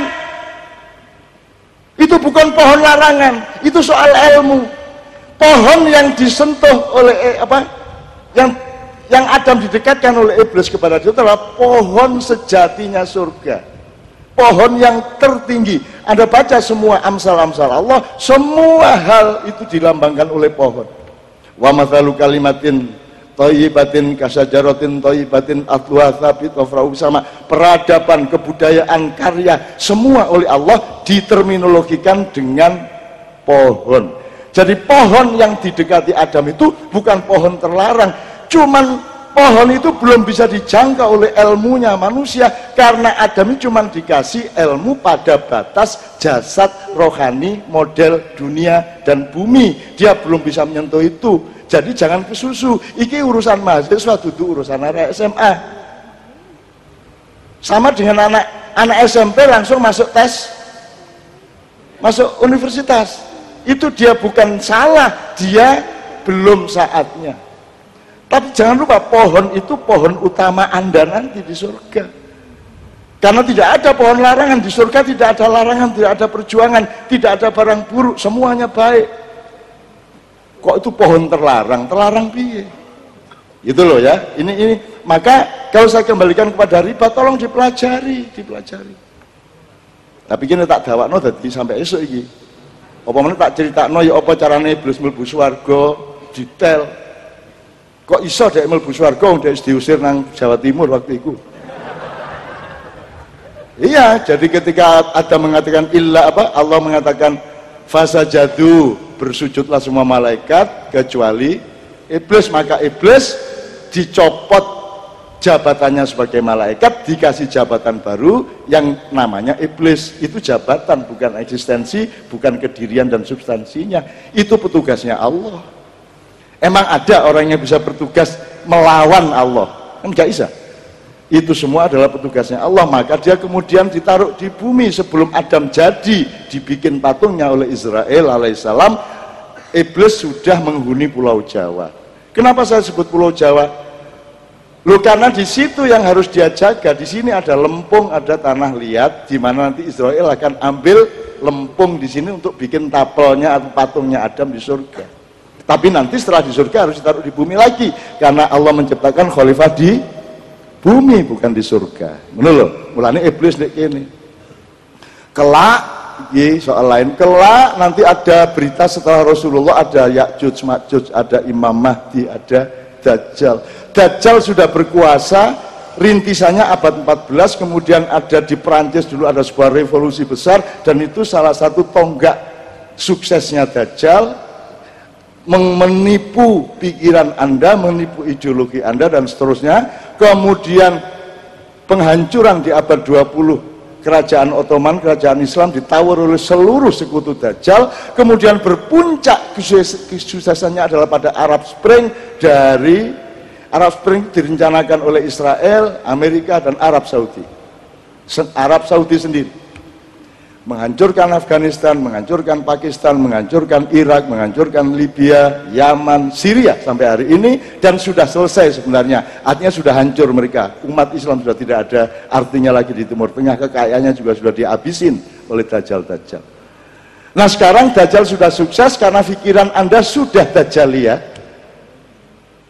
Dan Anda yang menolak Dajjal Sanawiyah, Anda datang ke Ma'iyah karena Anda tahu itu semua salah. Yang dibilang pencerahan sebenarnya adalah penggelapan. Maka Anda menjadi orang Ma'iyah, berarti Anda adalah orang-orang yang oleh Allah diamanati untuk membangkitkan masa depan. Kemudian giliran Ya'juj Ma'juj, kalau Dajjal dari barat, Ya'juj Ma'juj dari utara. Ini pasukan infanteri, tenaga kerja masuk, infrastruktur masuk, semua ini Ya'juj Ma'juj. Kalau ke Timur Tengah menang, gampang. Tapi kalau kamu ke Pulau Jawa dan ke Indonesia, ke Nusantara, kamu salah sasaran. Sebab di sini tempatnya iblis. Mbahmu deweku. Kau apa-apa, Rinio, sakarepo. Mau 2 pemerintahan silakan, mau menaikkan gubernur jadi presiden silakan. Tapi ilingo ya, di kene iki nggone iblis. Cuman iblis yang sudah ditaklukkan oleh Muhammad. Nah, mumpung iblis ini ditaklukkan oleh Muhammad dan takzim kepada Muhammad, seneng selawatan di ndi, ojo dipancing-pancing metu iblise. Engko nek metu iblise kon gak iso nglawan arek-arek iki. Iki iblis iki arek-arek iki. Dan tidak pernah ada sejarah kedahsyatan korban dan perperangan horizontal melebihi 1965 di seluruh dunia. Kon gak iso mbayangno, gak iso. Kalau itu dipancing lagi akan terjadi lagi. 65 akan terjadi lagi yang akan datang. Nek kon anjene mancing-mancing ngono, arek-arek engko Kanjeng Nabi ne nyuwun sewu kula tak ucul diluk nggih. Terus iblise sing metu. Wong jelas rabi gak oleh-oleh. Nyambut gawe gak oleh-oleh. Wis tak ngiblise mesisan. Apalagi iblis Madura. Lha ya apa? Yai Sapu Jagat delok santri-santri ini ngobong-ngobong gereja, muring-muring pakai jeep itu, ndukur jeep. Santri pulang, tidak boleh bakar gereja, tidak boleh, pulang semua, ayo pergi, tidak boleh bakar gereja, tidak baik. Pada suatu hari begitu terjadi. Terus karena sudah semuanya meninggalkan gereja, Pak Yai pulang ke pesantrennya. Loh, dinteni kok endi arek-arek kok gak mulai-mulai. Ternyata dibaleni meneh ngobong toko-toko. Loh, kan saya sudah bilang tidak boleh bakar-bakar. Loh, sampean kan bilangnya tidak boleh bakar gereja. Berarti lainnya boleh. Loh, ngono nek Madura ya apa? Hati-hati kan karo Madura. Kan gitu, mulai cak suka kalah terus nek musuh Madura. Kecuali permen karo kunir ngono lho, kunir. Oke. Jadi ngerti ya soal iblis ya. Jadi asal Anda datang ke sini, Anda asal datang berkumpul di sini, maka iblis itu taat kepada Muhammad, jangan khawatir. Itu kontraknya cuma sampai hari kiamat. Dan sekarang sebenarnya pekerjaannya sudah selesai. Dan dia takzim kepada Muhammad. Kapan saja Muhammad manggil iblis, iblis datang. Iblis disuruh membukakan strategi perangnya, dibuka kepada Muhammad. Karena Muhammad bukan musuhnya. Muhammad adalah yang mengasuh seluruhnya. Menurut rek? Jadi Muhammad bukan hanya Semar yang mempunakawani Pandawa, bukan hanya Togok yang mempunakawani Kurawa. Muhammad adalah pengelola Bharatayuda itu sendiri secara keseluruhan. Iki ilmune dawa menit diterusno kapan-kapan di Padang Bulan. Di Bang Wetan karo Padang Bulan, tapi intine ngono iku. Terusno nek kon wani. Kon ojo lali, ojo anjane gak ro. engko kepethuk lho lah tak mbah kula dhewe to mriki lho ya mulane wis kono aja macam-macam wis dikai ati aja njaluk rempel. Nggih ta mboten? Iki sing kok keluh nama lho rek, ya. Oke, ini jawabannya. Oke. Sekarang saya singkat. Setelah itu kita akan dengan Kiai Kanjeng. Setelah riba sudah, Mas ya. Nomor 2, karena Madura terlanjur diomong-omongkan menjadi kiblat Indonesia segala macam, saya memberi PR, terserah kon kok lakoni kagak, tapi aku ngerespon nguniku. Ada 5 hal yang harus Anda pelajari beneran kalau Anda memang menginginkan Madura bangkit kembali. Anda jangan GR dengan Madura Anda sekarang. 1, pelajari Madura itu dari antropologi sejarahnya sejak zaman dahulu. Bagaimana itu, dari mana Anda datangnya kok tiba-tiba tutup Madura itu? Dan bukan dari Jawa pasti. Wong jelas Bangkalan karo Surabaya bahasanya ada gak karu-karuan. Gitu mboten? Jadi pasti bukan dari Surabaya. Dan Anda lihat ada keanehan. Seharusnya kan yang dekat Jawa lebih halus daripada yang jauh Jawa. Di Madura tidak terbalik. Semakin dekat Jawa semakin keras. Berarti pusat asal-usulnya tidak di barat tapi dari utara.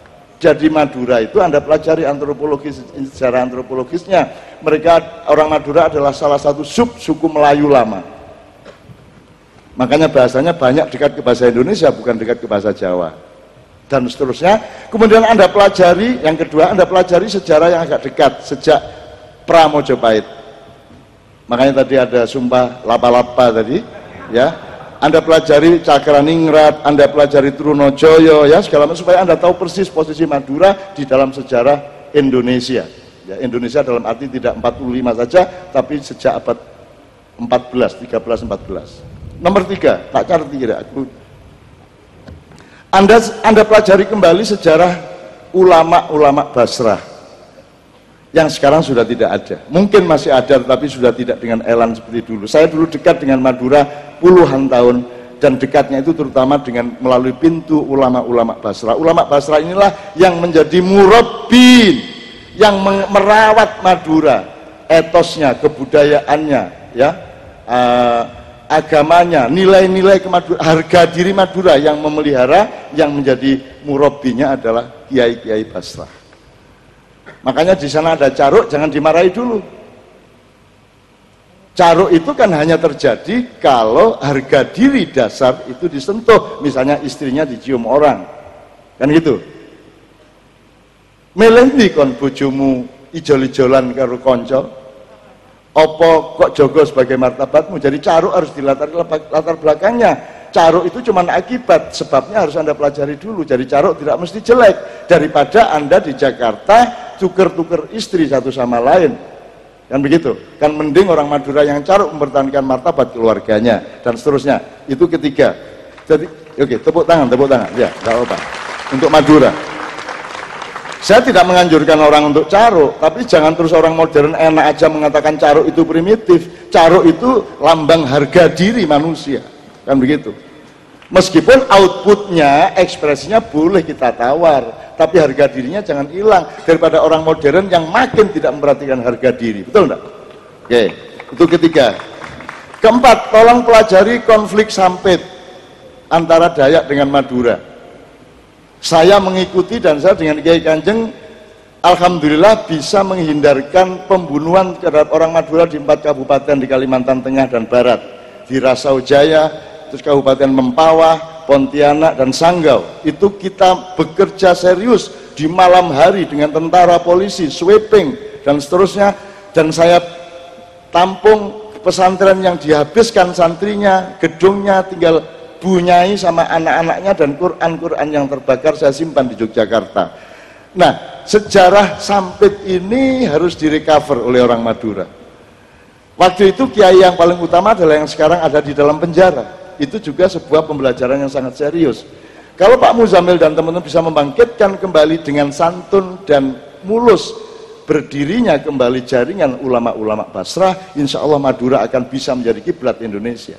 Tapi Basrahnya hidup dulu dan sampit direcovery secara akhlak, secara budaya, secara sejarah dan seterusnya. Gitu. Yang terakhir, dengan 4 itu tadi Anda pelajari, baru Anda bisa menjawab kata-kata Allah, firman Allah, ya ayyuhalladzina amanu taqullah faltanzur nafsum ma qaddamat lighad wattaqullah innallaha khabirum bima ta'malun. Masa depan Madura hanya bisa Anda jawab kalau Anda sudah fix memahami masa silamnya Madura, yang dekat maupun yang jauh. Itu ya untuk Madura. Tadi riba sudah, Madura ini tinggal dua. Yang satu kebangsaan. Saya mergo sampean anakku kabeh ya rek, putuku kabeh, saku nggae PR. Wis ngene, pelajarannya dari epistemologi ya. Misalnya selama ini Pak Muzamil, ya ayyuhan nas inna khalaqnakum min dzakari wa untha wa ja'alnakum syu'uban wa qabaila lita'arafu, itu diterjemahkan, wahai manusia, aku menciptakan kamu semua laki-laki dan perempuan bersuku-suku dan berbangsa-bangsa. Oke, lagi perempuannya kapan-kapan. Tapi waktu ayat itu turun belum ada konsep bangsa. Belum ada bangsa. Bangsa itu cari lahirnya kapan, abad piro. Jadi tidak ada bersuku-suku dan berbangsa-bangsa. Tolong itu dibenahi juga tafsirnya, gitu ya. Oke. Nah, dari sudut Anda, semua bisa menjadi peneliti, semua bisa menjadi pembelajar. Tidak harus dokter, tidak harus orang yang pandai, tidak harus orang yang terlalu menguasai metodologi. Sebab metodologi itu salah satu fungsinya adalah untuk bekerja menemukan metodologi yang lebih baru dan lebih relevan terhadap fakta-fakta yang didekatinya. Misalnya ini wis, ini negara itu apa? Negeri apa? Nagari apa? Sejak lo telu itu negara, nagari, negeri. Salah satu contoh, beliau ini pegawai negeri, dan itu salah secara epistemologi. Seharusnya pegawai negara, taat kepada undang-undang negara. Kalau negeri tidak punya undang-undang, karena negeri itu bahasa kultural, bahasa romantik, dia tidak padat. Jadi kalau pegawai harus pegawai negara. PNS itu pegawai negara sipil. Taatnya tidak kepada pemerintah, tidak kepada atasan, tapi taat kepada undang-undang. Presiden dan satpam di kantor kabupaten sama fungsinya, yaitu wajib taat kepada undang-undang Republik Indonesia. Langsung sih, sekarang enggak taat kepada atasan. Mana dalam undang-undang yang mengatakan bahwa seseorang harus taat, seorang pegawai harus taat kepada atasan? Apalagi atasannya adalah tenaga outsourcing. Sing jenenge wali kota, bupati kula gak tahu nyambut gawe di pemerintahan, moro-moro dadi bupati outsourcing, tenaga sementara, ya gak? Terus harus ditaati oleh pegawai yang sudah berpuluh-puluh tahun di situ. Ini tidak masuk akal negara kita ini, gitu ya. Itu contoh dari beda negeri sama negara. Terus cari sekarang di Quran yang biasa, yang orang pesantren. Inna anzalna fi wattini wazzaituni wa turi sinina wa hadzal baladil amin. Di Quran ada balad. Apakah itu negara atau negeri atau nagari? Cari. Kemudian ada baldatan, baldatun. Dua. Ada formula, jadi kan beda ini. Balad sama balda. Kemudian ada biladun. 3, 4 ada Korea. Yang terbanyak Korea di Al-Quran. Korea itu kita memahaminya desa. Untung kita orang Jawa, ada transformasi dinamis, progresif, desa mawa coro, negara mawa toto. Nah ini kalau mau belajar benar, syukur ada penelitian itu di kampus yang memang urusan fakultasnya seperti itu. Jadi ada baldah, bilad, balad, Korea. Yang mana negara itu? Belum lagi nanti ada khilafah, ada imamah. Anda tahu yang bisa menyaingi Cina sekarang hanya Iran, karena Iran sama Cina RRC itu sama sistemnya, yaitu imamah. Jadi kalau Syiah pakai imamah, jadi struktur dari atas ke bawahnya fix. Cina juga begitu, politiknya politik imamah, meskipun namanya komunisme, tapi sama pergerakannya pergerakan imamah. Jadi yang pinter menanggapi konflik antara kanan dan kiri, kapitalisme dan sosialisme, itu hanya Cina. Cina gak gelem kapusan, karena mereka tahu kapitalisme dan sosialisme itu juga cuma pura-pura, itu bikinan Dajjal tadi itu. Maka Cina tidak membubarkan komunismenya, tapi juga tidak menolak kapitalisme, kan begitu. Kita dengan gegap gempita menolak komunisme, kemudian menerima kapitalisme, dan gak karu-karuan. Pokoknya apa diterima anggar mbateni. Kan begitu akhirnya. Sampai-sampai ada suatu saat di Indonesia, zaman dulu Anda masih kecil, yang namanya negara kapitalis, demokratis, misalnya Amerika dan lain-lain, itu pedomannya gini, kamu bebas ngomong apa saja, tidak akan ditangkap, tapi cari makan sendiri-sendiri. Itu kapitalisme. Nek sosialisme, kita kasih makan, kita kasih rumah, kita kasih air minum, beres semuanya, tapi jangan ngomong macam-macam, tak tangkep kan, jangan cangkem, terus kan kari mangan. Itu sosialisme. Indonesia, silahkan ngomong apa saja dan tidak saya kasih makan.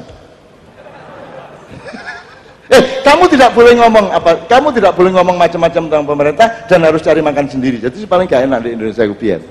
Nah saiki sembarang oleh asal mbadeni. Koalisi antar partai gak perlu setia dari atas. Mestinya kan KMB bersparing sama KIH sampai bawah. Jadi setiap kabupaten ya kudu KME lawan KMB lawan KIH. Enggak. Begitu modern selingkuh, sing iki kudune iki wah wolak-balik sapa sing iso bayar paling akeh. Kan begitu.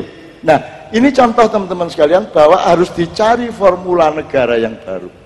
Terserah namanya tetap negara enggak apa-apa. Kerajaan monggo, kesultanan monggo. Harus tahu kesultanan itu apa? Mada as-sultan, wa ma adraka mas sultan. Kenapa ada kata sultan? Dari mana diambil kata sultan? Gitu loh. Apa bedanya Mojopahit dengan Mataram Islam? Kamu sudah punya Mojopahit, kamu punya Mataram Islam. Kenapa kamu bikin negara kok meneruskan Belanda, tidak meneruskan mbah-mbahmu sendiri? Itu kesalahan dan dosa terbesar kita bersama. Begitu kita merdeka, kita tidak meneruskan siapa diri kita, tetapi kita meniru penjajahan-penjajahan. Bahkan hukum-hukum pasal di Indonesia masih hukum-hukum penjajah sampai hari ini. Ngono ya, Rek ya? Oke, ini soal kebangsaan. Mohon dicari. Juga syukur ada yang agak kualitatif risetnya. Penjajahan itu mulai kapan? Bentuknya berkembang bagaimana? Sekarang masih dijajah apa tidak? Tadi Pak Suko sudah mengatakan bahwa sekarang ini penjajahan justru memuncak dan lebih lengkap. Yang menjajah Anda dulu kan punya kantor, datang tentaranya bawa dipilih. Sekarang tidak. Kamu dijajah dan yang menjajah kamu itu kamu pegang dan kamu cintai dan kamu bayari. Bahkan kamu bawa sambil ngising, sambil WA. Kamu tidak tahu bahwa itu adalah bagian dari penjajahmu, ke pikiran, ke hati, ke budayamu, dan seterusnya. Tapi nggak usah saya panjangkan, intinya temukan bahwa itu juga adalah penjajahan kepada kalian semua. Terakhir sekali, mohon izin Pak Rektor, terakhir cek jangkep ilmu nih. Pemahaman kembali mengenai Pancasila, syukur ada yang bikin skripsi, syukur ada yang bikin makalah-makalah. Pancasila dipahami kembali, diijtihati kembali. Yang selama ini di Maknya saya sarankan adalah melihat Pancasila sebagai apa? Sebagai gradasi manajemen. Gampangan ini, akidah Pancasila siji. Kalau akidahnya dibenerin dulu, terserah mau Kristen, mau Buddha, mau apa terserah, pokoknya beneran sama Tuhan, nggak main-main, ya. Baru kamu bikin dunia pendidikan, baru mendidik anak kecil, mendidik siswa, mendidik mahasiswa. Itu sila kedua. Yang poinnya adalah kemanusiaan yang adil dan beradab.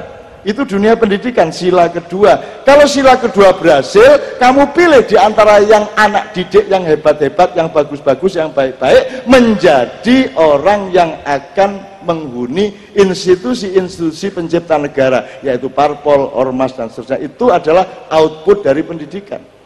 Seseorang menjadi ketua partai, seorang menjadi anggota DPR kan dihitung berdasarkan kualitas pendidikannya. Jadi parpol, DPR segala itu aslinya adalah dari sila ketiga.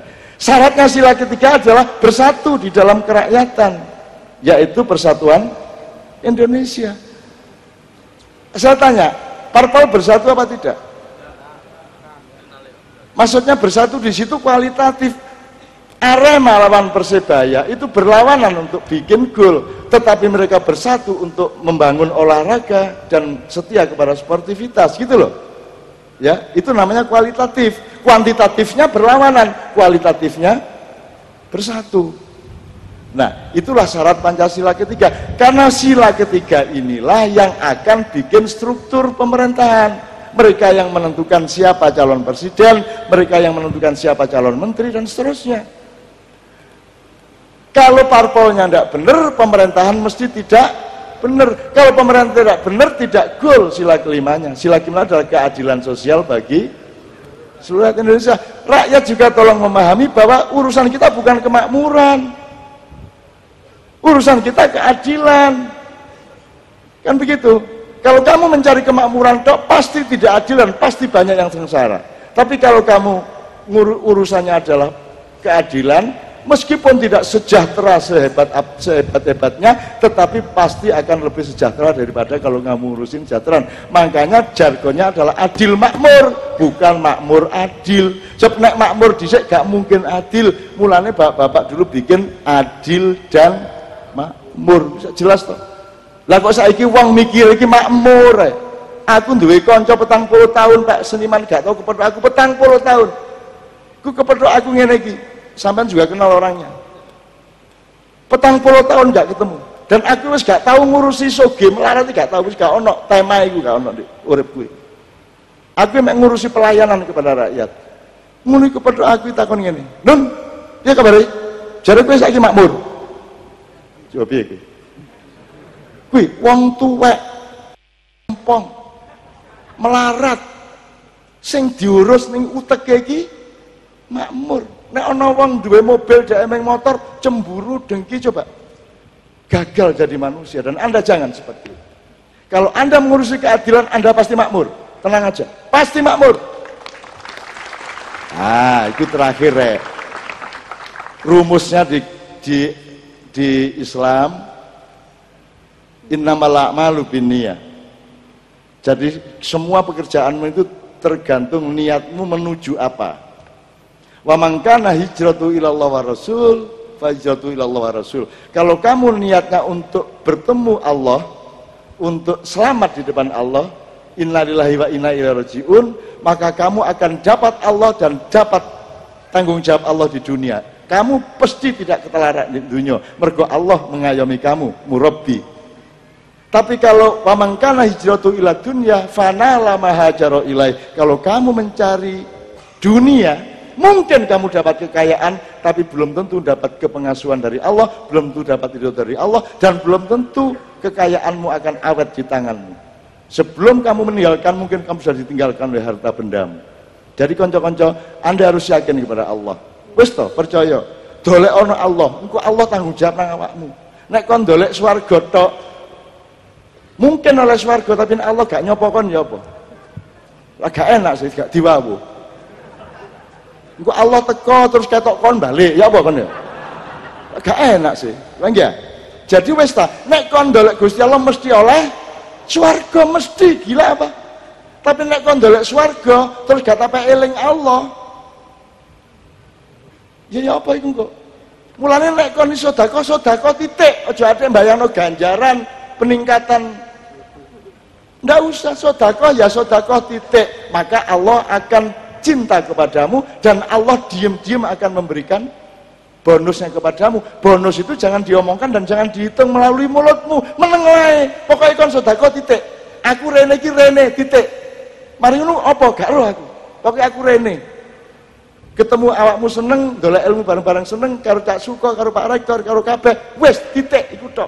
Aku gak ndelok pahala apa-apa meneh. Aku gak roh urusane ndek kene. Pokoknya aku ngertine ketemu sampean dan aku lega, aku ridho dan hanya untuk Allah semuanya. Ngene ya. Wes saiki ngadeg kabeh bareng-bareng.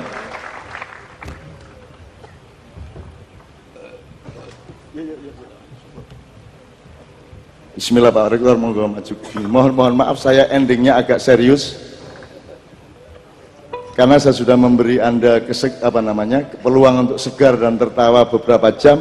Setengah jam terakhir saya mohon Anda untuk serius dan insya Allah akan nyantol menjadi file di hati Anda, di pikiran Anda, di darah Anda dan di semua detak jantung Anda semua. Amin ya rabbal alamin. Pak Rektor, sekarang kita bersyukur bersama-sama. Saya tanya malam hari ini, karena teman-teman besok harus kuliah dan seterusnya, salamannya dalam hati boleh ya? Ya bismillah ya, enggak apa ya. Kita masih bisa ketemu lagi 2 malam ya, di Menturo sama di Mojokerto. Kalau tidak berarti Pak Rektor harus menyegerakan kita ketemu lagi ya, gitu ya. Wes awakmu wis modern, awakmu wis lebih rasional. salaman itu yang penting rohaniyahnya, ya, bahwa syariatnya tangan ketemu untuk sementara tidak. Kemarin sudah terus-menerus di Gresik, di mana-mana kita sudah salaman jasad. Sekarang nyuwun sewu juga supaya toleran Anda besok, supaya jangan ada alasan waduh kebengen karipan iki aku ya terus gak kuliah ngono ya Rek ya. Bismillah ya. Wis saiki atine salaman. Jangan khawatir, insya Allah kita semua oleh Allah memang sudah dipilih untuk datang ke sini karena Anda yang akan diamanati masa depan bangsa dan negara Indonesia. Amin ya rabbal alamin. Kita sekarang bersyukur dengan lagu syukur yang diciptakan oleh Habib Muntahar pada tahun 1946, almarhum, mudah-mudahan Allah melapangkan surganya. Yuk.